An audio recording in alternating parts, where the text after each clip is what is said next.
He regretted too late, but her words stayed forever. Sometimes the most powerful lessons in life don't come when we are ready for them. They arrive like whispers in the middle of our busy lives, often ignored, often brushed aside, until it's too late. And then, those words, those moments, remain etched in our hearts forever, reminding us of what we had and what we lost. This is one such story. There was a man named Daniel. He lived in a small town in Ohio, where the pace of life was quiet, but Daniel's own life was anything but.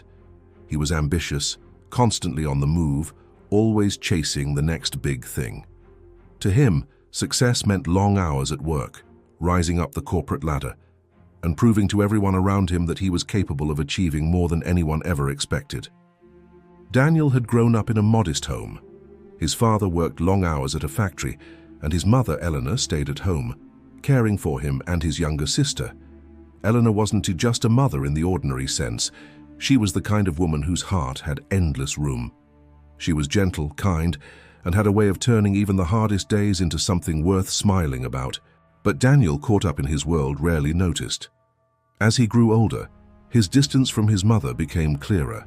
She would call him to ask how his day was going, and more often than not, he would respond quickly, distracted, eager to hang up and return to his emails or meetings. She would invite him to Sunday dinners, to sit around the table with his family, but Daniel always had an excuse. "I'm too busy, Mom, maybe next week." She would smile even if he couldn't see it over the phone and simply say, "All right, sweetheart, next week then." But the truth was, weeks turned into months, and months turned into years. Daniel's visits became rare. His phone calls became shorter. His attention drifted further and further away from the woman who had raised him, loved him, and given him everything. And yet, Eleanor never stopped waiting. She never stopped hoping that her son would slow down long enough to see her, not just as his mother, but as a person who still longed to be part of his world. One winter evening, Daniel received a message from his sister. It was short, just a few words. "Mom isn't doing well, you should come." Daniel brushed it off at first. He had deadlines, clients, and meetings scheduled back to back. "I'll visit after this project," he told himself. But something inside him stirred, something uneasy. Days later, when his phone rang again and his sister's trembling voice whispered, "It's serious this time," Daniel finally booked a flight home. When he arrived, the snow lay thick on the ground, covering the streets in a blanket of silence. He walked into the small house he had once called home, and everything felt smaller than he remembered, more fragile. His sister met him at the door, her eyes red from crying. She said nothing, just led him quietly to Eleanor's room. There she was, his mother, lying in bed, her frame thinner than before, her breathing shallow. But when she saw Daniel, her eyes lit up the way they always did. Even in weakness, she smiled. "Danny," she whispered, her voice barely audible. For a moment, the confident, successful man that Daniel had built himself into disappeared. He felt like a little boy again, standing in front of the woman who had been his whole world once upon a time. He sat beside her, taking her frail hand into his. "I'm here, Mom," he said, his voice breaking. She nodded slowly, her lips curving into that familiar smile he had almost forgotten. And then, with all the strength she could gather, she said words that Daniel would carry for the rest of his life. "Don't wait to love, Danny. Don't wait." At that moment, Daniel's heart sank. All the missed dinners, the unanswered calls, the excuses, the endless promises of next week came rushing back. He realized how much time had slipped through his fingers, how many chances he had wasted to simply be with her.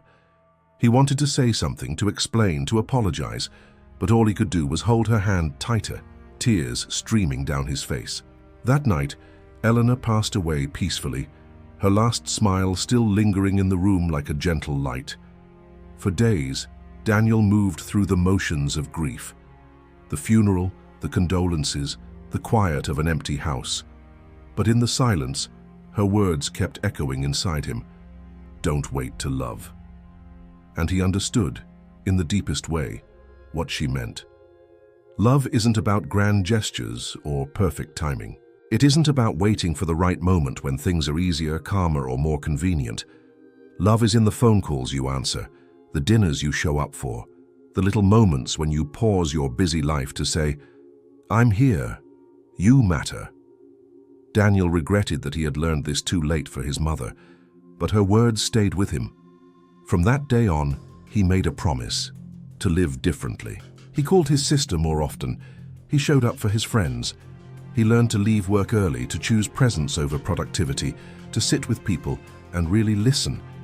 He knew he could never change the past, but he could honor his mother by changing the way he lived moving forward. And here is where the lesson lives, my friend. Don't wait. Don't wait until tomorrow to tell someone you love them. Don't wait until you've lost someone to realize how much they meant to you. Life is fragile, fleeting, and uncertain. Love is the one thing we carry forward, the one thing that stays even when people are gone. Daniel carried the weight of his regret, yes, but he also carried the gift of her final words. And if you are listening to this now, maybe those words aren't just for him. Maybe they're for you too. Don't wait to love. Don't wait to forgive. Don't wait to make time for the people who matter. Because one day, you may find yourself wishing you had one more chance. And chances are the one thing life never promises. So call them, hug them, sit with them, laugh with them, tell them, love them. Not tomorrow.